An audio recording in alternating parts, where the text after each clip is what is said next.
하나님의 말씀은 구약성경 시편 127편 3절 말씀입니다.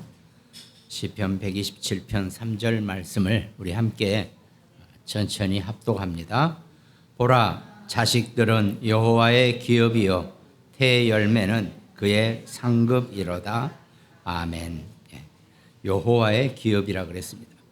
오늘 말씀은 지난주에 있었던 WRC 말씀을 제가 요약해서 다시 우리 말씀으로 드리는 그런 시간이 됩니다. 우리 연초 원단 메시지가 하나님의 영원한 기업, 작품, 유산 이런 원단 메시지가 있었죠. 그 원단 메시지 제목과 똑같이 이번 WRC 때도 여호와의 기업, 작품, 유산 이 세 가지 말씀이 선포됐었죠. 그래서 오늘 말씀의 전체 대지는 기업과 작품과 유산, 여호와의 영원한 기업이요, 영원한 작품이요, 영원한 유산 이렇게 분류를 하시고 보시면 될 것 같습니다. 서론의 첫 번째가 여호와의 기업에 해당되는 서론 말씀이었죠. 서론에 드릴 말씀은 우리는 여러분과 또 우리와 저와 또 우리 모든 렘넌트들이 늘 나를 살리는, 오늘을 살리는 힘을 가지고 갈 수 있어야 한다 그랬습니다. 사람이 살면서 나를 살려낸다는 것이 얼마나 중요한 건지 우리가 영적으로 살피면서 살아가야 한다는 겁니다.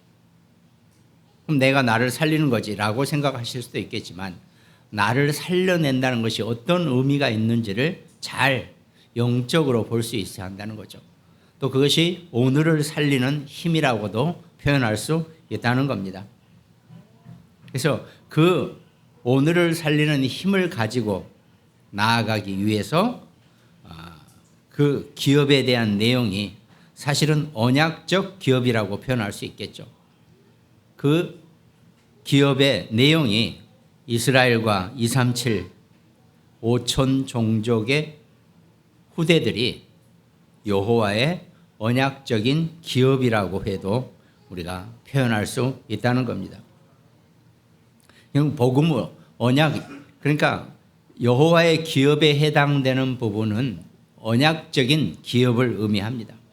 우리가 언약을 어떻게 잡고 나가느냐에 따라서 내가 내 인생을 살아가면서 내가 어떤 언약을 붙잡고 살아갈 것이고 또 내가 매일 혹은 매주 듣는 이 하나님의 말씀을 내가 어떻게 언약적으로 붙잡을 수 있는 것인가, 이게 우리가 살아가는 신앙생활에 좀 더 성숙한 우리의 방향 또 힘이 분명히 된다는 거죠.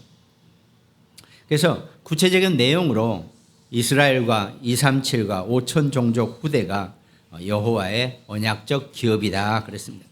여기서 이스라엘은 영적인 이스라엘을 의미한다라고 해도 더 맞죠. 여러분과 저는 전부 다 영적인 이스라엘, 하나님의 선택된 민족입니다.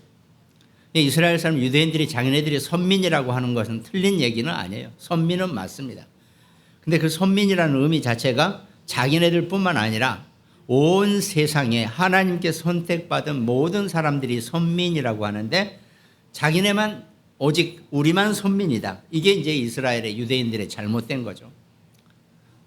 여호와의 기업, 오늘 자식들은 여호와의 기업이요 그랬습니다. 자식들이라는 것은 모든 믿는 자들의 자식입니다. 모든 믿는 자들의 후대가 되는 거죠. 곧 우리 렘넌트들을 의미합니다.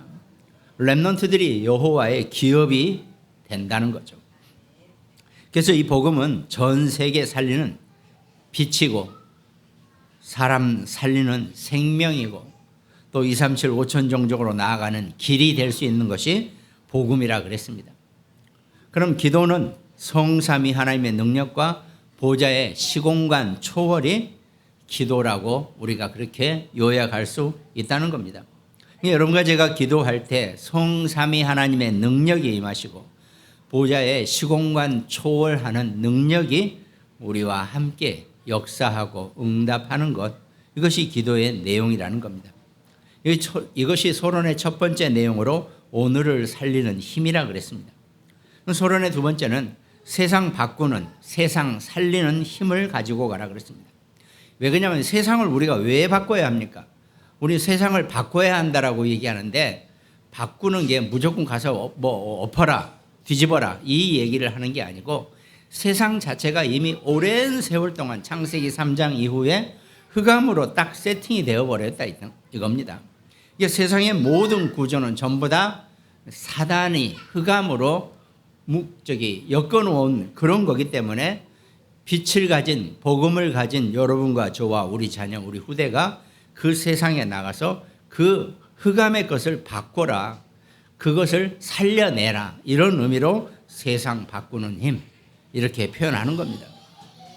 이걸 잘못 들으면 뭐 무조건 세상 가서 뭘 엎어라 이렇게 의미로 잘못 알아듣는데 그게 아닙니다. 세상은 이미 완전히 정치, 경제, 문화, 뭐 패션, 예술 모든 것이 전부 다 흑암 문화로 묶여 있다는 겁니다. 그거를 복음 문화로 바꿀 수 있는 힘을 가지고 가라는 겁니다. 그래서 그거를 성경에서 구체적으로 대표적으로 렘넌트 7명이 있었다는 겁니다. 그 렘넌트 7명 중에서 대표적으로 요셉의 예를 들면 창세기 39장 2절에 여호와께서 요셉과 함께 하심으로 그가 형통한 자가 되어 그의 주인 애굽 사람의 집에 있으니 그랬습니다. 요셉이 노예로 붙들려 갔단 말이죠. 아니 우리 렘넌트들이 모든 삶의 현장에 노예로 끌려간다 할지라도 거기서도 하나님이 함께 하시는 형통한 자로 살 수 있다는 것입니다. 그것이 세상을 바꾸는 힘이 된다는 겁니다. 요셉이 노예로 끌려갔지만 그 애굽 보디발의 집은 완전히 흑암의 노예로 흑암의 문화로 무리로 세팅이 되어 있는 그런 집이란 말이죠. 이 요셉이 하나님과 함께하는 형통한 자가 돼서 그 흑암에 묶여 있는 곳으로 들어갔을 때 그 현장을 바꿔낼 수 있다는 것입니다. 그러니까 또 히브리서 11장 영웅들은 세상이 감당할 수 없는 그런 영웅들이 된다는 겁니다. 그것이 성경에서 말씀하고 계시는 세상 바꾸는 세상을 살리는 힘이 된다는 겁니다. 초대교회 멤버들도 마찬가지입니다. 갈보리산에서 예수님이 십자가에서 다 이루었다라고 하는 그 언약을 붙잡고 감람산에서 40일 동안 하나님 나라의 일을 들었고 마가다락방에서 오순절 성령 충만의 역사를 겪으면서 이 초대교회는 어느 현장에 가더라도 사실은 그 시대 최고의 로마 현장에 가서도 그 로마를 살려낼 수 있고 로마를 바꿔낼 수 있는 그런 힘을 가지고 갔다는 겁니다.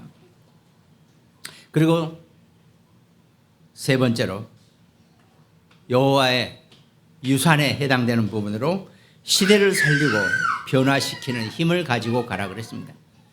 시대는 자꾸 흑암이 마찬가지입니다. 시대도 온 시대를 흑암이 완전히 뒤집어 놓고 붙잡아 놨기 때문에 그 시대를 살리고 변화시키는 이 시대를 복음 문화로 바꿔내는 그런 힘을 가지고 나아가야 한다는 겁니다.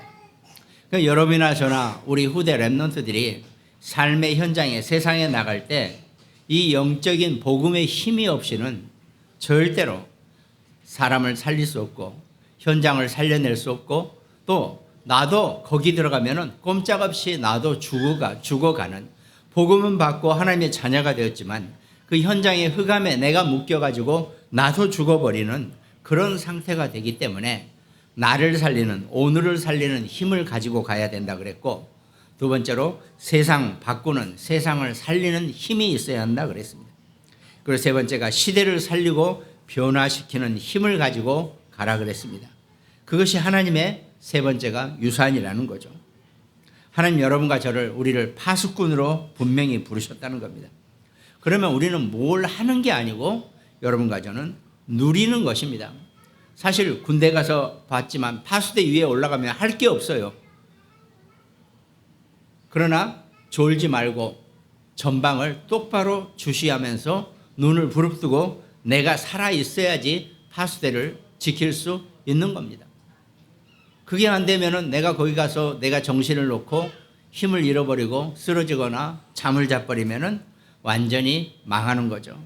그래서 우리는 파수대에 여러분과 저와 우리 자녀, 우리 후대 렘넌트들이 있기 때문에 뭘 막 그 안에 가서 뭘 하는 게 아니고 정말 하나님의 말씀을 누리면서 현장을 제대로 볼 수 있고 시대를 볼 수 있는 그런 힘이 있어야 한다는 겁니다. 그것이 여호와의 기업, 작품, 유산에 해당되는 서론의 설명이었습니다. 오늘을 살리고 나를 살리는 힘, 세상을 바꾸는 힘, 시대를 바꾸는 힘, 이 세 가지 힘을 가지고 나아가야 한다는 겁니다. 그럼 본론의 첫 번째는 여호와의 영원한 기업이라 그랬죠. 나를 살리고 오늘을 살리는 힘을 회복해야 되고 또 이것이 곧 24시 하나님 나라의 응답입니다. 그럼 나를 살리고 오늘을 살리기 위한 내가 구체적으로 붙잡아야 될 응답은 300% 전문성이라 그랬습니다. 내 업이 전문화가 되어지고 세계화가 되어지고 정말 그것이 현장화가 되어지는 그런 응답을 누리는 거죠. 내가 뭘 아무리 혼자 잘해도 이게 현장에 가서 쓸모가 없으면 별 의미가 없다는 겁니다. 그리고 이것이 전 세계 어디에서도 적용이 되어지는 세계화되어지고 현장화되어지는 내 전문성, 전문화가 필요하다는 겁니다. 그래서 300% 전문성이라고 표현하는 겁니다. 그 본론의 첫 번째 여호와의 영원한 기업이 내용 중에 하나가 우리는 언약을 누리는 것입니다. 이 여호와의 기업에 해당되는 언약을 누리고 그 언약의 응답을 가지고 살아가는 것이 렘넌트 7명의 것이었다 그랬죠. 그래서 창세기 37장에서 요셉은 꿈에서 해와 달과 11별이 내게 절하더이다 이런 꿈을 꿨단 말이죠. 아니 우리 아무것도 모르는 우리도 밤에 자다가 꿈을 꾸는데 해와 달과 11별이 나를 향해서 절을 하면 얼마나 내가 우쭐해지고 야 이거 내 완전히 오늘 나가서 복권 사야겠다 이 정도 수준일 거란 말이죠. 그러나 요셉은 해와 달과 11별이 내게 절한다는 이 의미를 하나님이 내게 특별한 미션을 주고 하나님이 특별히 내게 사명을 주시는 것으로 요셉은 깨달았다는 겁니다. 그러니까 요셉은 어떤 상황 속에서도 교만하지 않고 여호와께서 이 꿈을 내게 이루시기 위해서는 그 끝이 아직은 아니구나라고 하는 언약을 붙잡았다는 겁니다. 그러니까 요셉은 그 언약이 있었기 때문에 노예로 붙잡혀가도 절대로 흔들리지 않았고 나중에는 누명을 쓰고 감옥에 갔어도 절대 흔들리지 않았습니다. 그 보디발의 감옥은 들어가면 못 나오는 곳이에요. 죽어서 나오는 것이거든요. 근데 요셉은 어떻게 끝까지 거기서 하나님과 함께하는 형통함을 누리는 그런 자로 나아갈 수 있다는 거예요. 이 언약을 붙잡았기 때문에 해와 달과 11별이 내게 절을 하기 전까지 나는 죽지 않는다. 이게 요셉의 언약이었다는 거죠. 그러니까 렘넌트 7명 요셉, 모세, 사무엘, 다윗, 이사야, 또 바울 또 이렇게 우리가 그 역사 속에서 일어나는 그 성경 말씀 속에서 일어나는 그 내용을 우리가 볼 수 있다는 겁니다. 전부 다 이 사람들은 렘넌트들은 언약을 붙잡은 거죠. 다윗은 성전 건축의 언약을 붙잡았습니다. 저 하나님의 언약궤가 온전하고 평안하게 잘 모실 수 있는 성전이 필요하구나 이걸 알게 된 거죠. 이사야는 다 바벨론으로 포로로 잡혀가도 그 중에 10분의 1이 남아있을지라도 이것도 황폐하게 될 것이나 밤나무와 상수리나무가 배임을 당하여도 그 그루터기는 남아있는 것 같이 거룩한 씨가 이 땅에 그루터기니라 이렇게 언약을 붙잡았다는 겁니다. 내가 붙잡은 언약은 나와 함께하는 다른 사람에게도 언약적으로 증거되고 전달되어질 수 있다는 거죠. 그러니까 바울은 사도행전 9장 15절에 보니까 주께서 이르시되 아나니아에게 지금 예수님 말씀하시는 거죠. 가라, 이 사람은 내 이름을 이방인과 임금들과 이스라엘 자손들에게 전하기 위하여 택한 나의 그릇이라 그랬습니다. 여러분과 저와 우리 자녀, 우리 후대 렘넌트들이 정말 하나님의 택한 그릇이 되기를 주님의 이름으로 축원드리겠습니다. 이것이 언약을 붙잡았을 때 그 언약의 적 기업이 하나님이 여러분과 제게 허락하신 우리 미래가 될 수 있다는 겁니다. 그럼 내가 그 언약적 힘을 가지고 나가면 어떤 상황에서도 가는 곳마다 하나님 나라의 응답을 누리게 된다는 겁니다. 그리고 그 언약을 누리고 또 237은 우리가 237개 나라를 의미합니다. 그러나 매일은 아니겠죠. 어떤 시즌마다 237개에서 늘어날 수도 있고 줄어들 수도 있습니다. 그러나 웬만해서는 줄어들지는 않겠죠. 237개 나라라는 것은 전 세계 나라 중에서 그 정부를 제대로 구성해 가지고 정말 정부로서 활동을 할 수 있는 그런 국가를 의미한다. 그래서 우리가 그때 237개 나라 해서 237이라고 표현하는 겁니다. 이건 그냥 우리가 이니셜 표현 개념이지 뭐 다른 의미는 없습니다. 그냥 평범한 말로 평범한 건 아니죠. 그냥 편한 말로 바꾸면 그냥 세계 복음화의 언약입니다. 전 세계의 나라를 다 의미합니다. 우리가 갈 수는 없고 그곳에 지금은 세상이 좋아져 가지고 그곳에 있는 많은 237, 5천 종족 사람들이 우리나라에도 많이 들어오고 있습니다. 가만히 생각해 보세요. 우리나라가 원래 배그 민족 아닙니까? 그래서 대원군 때는 완전히 회국 정책을 펴면서 외국 이방인은 우리나라에 못 들어오게 만들어 버렸단 말이죠. 그런 뭔가 있는 나라예요. 한민족 한결에 해가면서 막 우리도 어렸을 때 전부 다 그렇게 배웠잖아요. 단일민족, 한민족. 그런데 불과 제가 뭐 살아온 이 세월 동안에 보니까 우리나라가 다민족 국가가 돼버린 거예요. 그렇다고 우리나라가 먹고 살기 힘들면 안 와요. 필리핀이나 다른 동남아시아 이런 데서 우리나라에 올 수가 없어요. 먹고 살기 힘들기 때문에. 와봐야 또 지네 나라와 똑같이 굶어가는 나라라면 안 옵니다. 그런데 우리나라는 하나님이 축복하셔서 경제적으로도 부흥을 이루니까 많은 민족 국가들이 들어와 있다는 겁니다. 그러니까 그 237개 나라와 5천 종족이 들어와 있기 때문에 그 민족들에게 복음을 전가하고 전달할 수 있는 그런 하나님의 은혜가 우리에게 펼쳐져 있는 거라는 겁니다. 그래서 요셉은 노예로 붙잡혀가고 감옥으로 간 것이 오히려 237 복음화의 시작이었다는 것을 요셉은 누리게 되었다는 겁니다. 또 이스라엘 백성들이 400년간 노예 생활을 했을 때 모세를 통해서 이제 그만 애굽을 빠져나가서 가나안 땅과 전 세계로 나가라고 하나님이 이끌어 가시는 것. 이것이 237 복음화를 누리는 겁니다. 그럼 여러분과 저와 우리 자녀, 우리 후대 렘넌트들도요.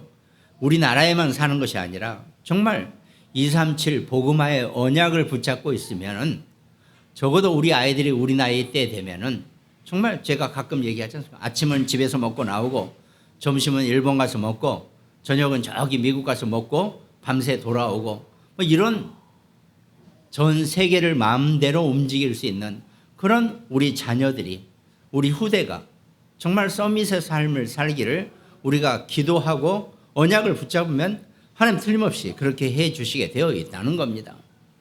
그 꿈을 가지고 우리와 자녀들이 살아갈 수 있는 것. 성경은 이미 그 모든 말씀을 우리에게 다 허락하셨다는 겁니다. 그냥 다니엘서 1장 8절에 보니까 다니엘은 뜻을 정하여 왕의 음식과 그가 마시는 포도주로 자기를 더럽히지 아니하리라 하고 자기를 더럽히지 아니하도록 환관장에게 구했다 그랬죠. 다니엘은 보니까 이 바벨론에 붙잡혀 와서 보니까 완전히 이방 음식, 이방 신에 바쳤던 음식 이런 걸 먹고 있는 거죠.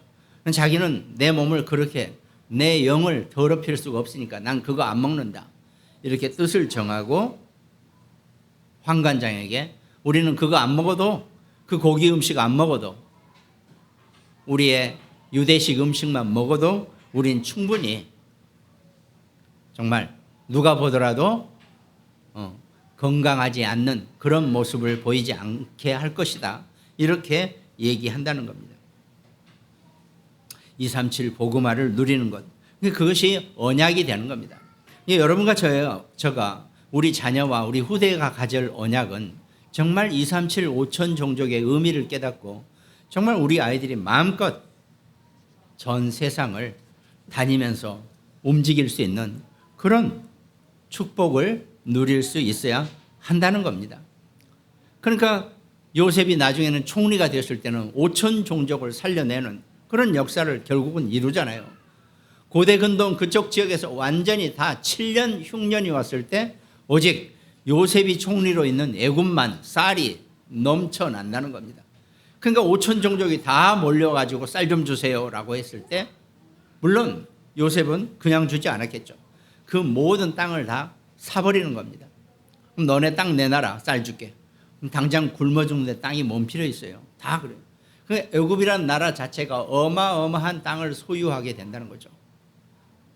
땅을 소유했으니까 좋다? 이 얘기가 아니라 땅을 소유한다는 것은 부동산 재벌이 되자는 얘기가 아니라 그 땅에 이 여호와의 은혜를 충분히 영향을 줄 수 있는 그런 힘을 얘기하는 겁니다. 아니, 여러분과 저와 우리 자녀, 우리 후대 랩런트들이 세상을 나가 살면서 하나님의 언약과 하나님의 말씀을 증거하고 성경을 붙잡고 나아가야 하는데 저건 지지리도 못하는 것이 성경책만 들고 다닌다. 이런 소리 들으면 그야말로 그건 하나님을 힘들게 하는 거죠. 야, 저 친구 가만히 보니까 정말 멋진 친구인데 보니까 성경책을 들고 있네? 이 정도는 되어야 되겠죠. 우리 후대가 이제 세상 나가 살면서. 우리도 마찬가지죠.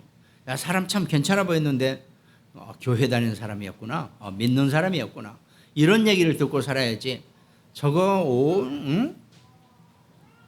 다 일할 때 맨날 게으름 피우고 툭하면 수요예배 가야 된다고 툭하면 금요예배 간다고 빠져나가고 이런 소리 들으면 안 되는 거죠. 야, 너는 수요 금요예배 마음대로 나가. 너는 주일마다 쉬어. 너는 쉬어. 너는. 우린 다 일할게. 이 정도가 되어줘야죠. 그러니까 우리가 그런 얘기도 있잖아요. 자기는 나는 일요일 날 교회 가야 되는데 일요일까지 바쁜 거예요, 공장이. 그러니까 사장한테 나는 일요일 날 교회를 가야 되는데 그러기 위해서 내가 일을 더 많이 하겠다. 근데 사람들이 제일 싫어하는 저 굴뚝 청소를 내가 하겠다. 이렇게 얘기하고 일요일 날 교회 다니는 사람이 있다고 그랬잖아요. 굴뚝 청소, 말이 굴뚝 청소지 가끔 지나가다 보시잖아요. 저 높이 쌓아 올라 있는. 그 안에 수검정이 묻기 때문에 청소해내야 돼요. 사람이 밧줄 타고 내려가면서 그거 긁어내야 되거든요. 아무도 안 하려고 그러죠. 왜? 너무 심하니까. 그렇지만 나는 일요일 날 교회 가기 위해서 내가 그 밧줄 타고 굴뚝을 내가 청소하겠다. 뭐 이런 성도도 있었다 그러지 않습니까? 뭐 꼭 그렇게 해야 된다. 그런 의미보다는 정말 다른 사람들에게 가장 육신적으로도 정말 멋지게 보이는 사람이 신앙인이고 기독교인이고 크리스찬이라는 그런 얘기를 듣고 사는 것. 그게 5천 종족의 답을 주는 하나님의 사람들의 모습이 된다는 겁니다. 이것이 여호와의 기업이라 그랬습니다. 본론의 두 번째로는 여호와의 영원한 작품입니다. 이 여호와의 영원한 작품을 만들기 위해서 그 작품의 응답을 받기 위해서 우리가 곧 하나님의 영원한 작품이라고도 표현될 수 있겠죠. 세상을 바꾸는 힘을 회복하라 그랬습니다. 이 세상을 바꾸는 힘은 여러분과 저의 능력으로는 결코 할 수 없습니다. 그래서 25시 하나님의 능력이 필요하다 그랬습니다. 그래서 25시 플랫폼과 파수대와 안테나라 그랬죠. 그것이 우리가 7가지 망대와 7가지 여정과 7가지 이정표라 그랬습니다. 뭐 내용을 잠깐 보면 7망대는 성삼위 하나님이 늘 내 안에 계시는 겁니다. 성삼위 하나님이 내 안에 나와 함께 하시는 겁니다. 그리고 두 번째는 보좌의 능력을 내가 마음껏 누리는 겁니다. 세 번째는 과거, 현재, 미래 3시대를 내가 마음껏 넘나들면 드는 그런 능력을 갖추는 겁니다. 그러면서 오력이 내 안에 있게 하는 것이고 또 사단과 흑암을 꺾는 공중 권세 잡은 자를 꺾는 능력이 내 안에 함께 있다는 겁니다. 그다음에 CVDIP 언약을 가지고 작품을 만들어내는 미래 보는 능력이 내 안에 있는 것이고, 그러면서 세 가지 뜰을 회복할 힘을 내가 붙잡는 겁니다. 그것이 우리가 7가지 망대의 내용이라 그랬죠. 그러면서 7 여정은 성삼위 하나님께서 역사하시는 그 길이 내가 살아가는 나의 모든 여정이 된다 그랬습니다. 그리고 우리는 10가지 발판과 성경에서 말씀하시는 10가지 비밀이 우리에게 있죠. 또 세상에 속지 않는 5가지 확신을 가지고 있으면 절대 속을 일이 없다는 겁니다. 그러면서 세상을 조용히 바꾸어가는 9가지 흐름이 있다 그랬습니다. 그러면서 평생의 답을 주고 받는 그 응답이 우리에게 있는 거죠. 그러면서 내가 오늘 살아가는 나의 오늘의 삶이 나의 캠프라 그랬습니다. 이것이 7 여정이라 그랬죠.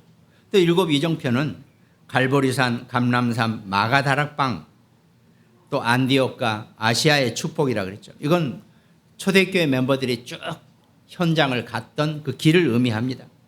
마게도냐에서 바울이 기도했을 때 그 전환점을 주셨다 그랬죠. 그리고 마지막에는 로마를 볼 수 있는 그것이 7 망대, 7 여정, 7 이정표입니다. 이건 뭐 외우기도 쉽지 않으니까 우리가 이미 나온 것 써가지고 기도할 때마다 여러분들이 이거를 읊조리면서, 이건 전부 다 하나님의 성경에 있는 말씀을 표현하는 거니까 그것이 여호와의 영원한 작품으로 여러분과 저와 우리 자녀, 우리 후대를 인도해 나간다는 겁니다. 그리고 본론의 3번째는 여호와의 영원한 유산이라 그랬습니다. 유산이라는 것은 끝까지 우리에게 남겨지는 겁니다.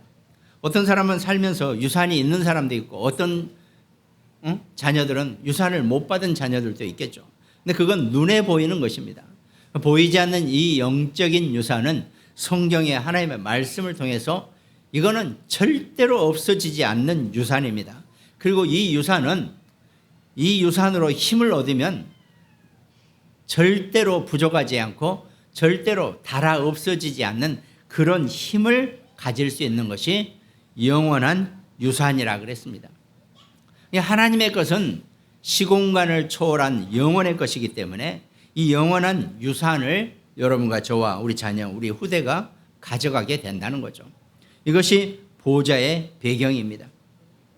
그래서 이 영원한 유산의 내용 중에 하나가 이스라엘이 회복되는 겁니다. 실제적으로 이스라엘은 지역적인 조건에서는 딱 자기들끼리만 뭉쳐가지고 이 복음이 전파되는 것을 방해하는 그런 율법주의와 선민주의와 인본주의 속에 이스라엘이 있었던 거죠. 이제 거기서 벗어나는 것입니다. 그리고 역사적으로 우리 한반도처럼 자꾸 주변 국가들이 침범을 합니다. 지중해를 안고 이스라엘이 있었기 때문에 그쪽으로 바닷가로 나가기 위해서는 이스라엘을 뚫고 나가야 되기 때문에 늘 주변 국가들이 그 나라를 침략하는 거죠. 그러나 결국은 그 지정적인 위치가 좋은 거면 전 세계를 나갈 수 있는, 바다를 끼고 전 세계를 나갈 수 있는 그 복음화의 회복이 되어지는 그런 문이 될 수 있다는 겁니다. 그러니까 이미 하나님 여러분과 제게, 우리 자녀, 우리 후대들에게 이 영원한 유산을 우리에게 남겨주셨다는 겁니다. 그러면 이 언약을 붙잡고 정말 237, 5천 종족 시대를 살아갈 수 있는 그런 눈이 열려지고 그런 축복을 가지게 된다는 겁니다. 그럼 저는 이렇게 우리 태안의 문장로님, 이제 그 딸이 다음 주인가 캐나다로 간다 그랬어요. 왜 가냐 물어봤더니 그 젊은이들 하는 워킹 할리데이 그 비자 신청해가지고 간다는 거예요. 야, 그래도 정말 깨어났다. 그렇게 도전을 해야 됩니다. 이제 그 아이가 이제 캐나다에 갔을 때 또 그쪽 아는 선교사님도 연결해주고 좀 할 건데, 가서 정말 현장에서 젊었을 때 현장을 237, 5천 현장을 보는 것이 훨씬 더 남는 겁니다. 잘했다 못했다 뭐 잘 나간다 못 나간다를 떠나서 눈이 자꾸 열려져야 되거든요. 저희 때는 여권 만들기도 힘들어서 우리는 꿈도 못 꾼 일인데 지금은 마음껏 237, 5천 종족 시대가 열려 있다는 겁니다. 그것이 구원받은 하나님 자녀 백성들의 영원한 여호와의 하나님의 유산이라는 겁니다. 그럼 그걸 내가 붙잡고 시대 살리는 힘을 회복할 수 있으면 된다는 겁니다. 그 여호와의 영원한 유산이라는 겁니다. 결론으로 들어갑니다. 결론은 다시 세 가지 기업과 작품과 유산에 해당되는 결론으로 묵상운동의 주역이 되라, 금토일 시대의 주역이 되라, 세 가지 뜰의 주역이 되라. 이것이 결론의 내용입니다. 그 첫 번째 묵상운동의 주역이 되라. 그러니까 언약을 붙잡았으면 내가 이 언약을 늘 묵상할 수 있어야 한다는 겁니다. 묵상이라는 것은 혼자 앉아서 조용히 말씀을 읊조리는 것도 최고 귀하고 감사한 묵상입니다. 그러나 내가 그 언약을 내가 붙잡고 삶의 어느 현장에서도 내가 그 말씀을 상고하고 그 말씀을 기억하고 그 말씀으로 내가 신앙 고백하는 겁니다. 그래, 나는 사도행전 1장 8절 내 언약이야. 땅 끝까지 나는 증인이 될 거야.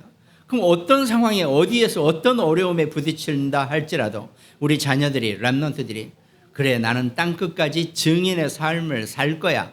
이렇게 내가 언약적 고백을 하고 가면 그게 묵상운동의 주역이 됩니다. 뭘 멋있게 막 많이 묵상을 하라는 게 아닙니다. 딱 한 구절이라도 온전하게 이것이 내 인생의 최고의 하나님 내게 주신 언약이다라고 붙잡으면 그 언약을 묵상하는 겁니다. 그러면 자연스럽게 답이 보여지게 되고 흐름이 보여지고 미래가 보여지는 겁니다. 이게 말씀으로 언약으로 미래를 볼 수 있는 기독교인이 렘넌트가 최고의 하나님의 힘을 얻는 그런 축복자가 될 수 있다는 겁니다. 그러면서 눈에 보이는 이 금토일 시대, 내가 있는 내가 삶의 현장에서 내 교회에서 내가 섬기는 이 교회에서 금토일 시대의 주역이 되는 거죠. 주역이 된다는 것은 금토일 시대를 함께 해나갈 수 있는 동역자, 보호자, 식주인의 역할을 하면 된다는 겁니다. 그것이 금토일 시대의 주역이 되는 겁니다. 그러면 아무도 나를 도와주지 않고 내게 아무 것이 없다 할지라도 결국은 모든 사람이 나와 연결되어 있고 모든 것으로 내가 모든 것을 볼 수 있고 찾아낼 수 있고 응답받을 수 있는 그런 길이 된다는 겁니다. 그래서 마가복음 11장 24절에 그러므로 내가 너희에게 말하노니 무엇이든지 기도하고 구하는 것은 받은 줄로 믿으라. 그리하면 너희에게 그대로 되리라 그랬습니다. 여러분, 우리 자녀들, 우리 후대 렘넌트들 무엇이든지 기도하고 구하는 것은 이미 받은 줄로 믿으라 그랬습니다. 그 응답을 받은 한 명만 있으면 됩니다. 많이 있으면 더 감사하죠. 그러나 그 한 명이 시대를 살리고 세상을 살리고 나를 만나는 모든 사람들을 살리는 오늘의 주역이 될 수 있다는 겁니다. 그리고 결론의 세 번째가 세 가지 뜰의 주역이 되라 그랬습니다. 교회 안에서, 내 업에서, 내 직업에서, 내 학업에서 나는 세 가지 뜰의 주역이 되는 것입니다. 그러면 300% 전문성의 시대를 살면서 정확하게 언약을 붙잡고 그것이 내 비전이 되고 그거를 보여지게 하고 이미지가 되고 작품이 되게 하지는 그런 힘을 얻고 살아가는 겁니다. 그러면 다시 내가 24시 언약의 사람이 되고 하나님의 25시 능력을 얻고 영원한 것을 도전할 수 있는 그런 축복을 누리게 된다는 것입니다. 이것이 이번 지난주에 27차 WRC 때 전체 메시지의 내용입니다. 우리 자녀들, 우리 후대들, 렘넌트들 이 언약을 붙잡고 땅끝까지 증인의 축복을 누리는 우리 모두가 되시기를 주님의 이름으로 축원드리겠습니다. 말씀 함께 나누는 우리 모든 가정들, 또 굿모닝병원 현장, 태안의 안지영 집사, 또 광주와 강릉지교회, 또 대구의 우리 전여진 소위, 또 여주의 우리 김종봉 권사님, 또 우리 경석이 송미, 정말 렘넌트의 응답을 누리는 모든 축복자가 되시기를 주님의 이름으로 축원드리겠습니다. 기도하겠습니다. 하나님 감사합니다. 27차 WRC를 허락하시고 그 WRC 말씀 중에서 여호와의 기업, 여호와의 작품, 여호와의 유산이라는 이 언약을 우리에게 주셨고 이 언약 속에서 우리가 정확한 묵상운동과 금토일 시대의 세 가지 뜰의 주역이 되는 렘넌트의 언약을 붙잡는 귀한 시간 될 수 있도록 하나님 축복하여 주시옵소서. 감사를 드렸고 우리를 구원하신 예수 그리스도 이름으로 기도드립니다. 아멘.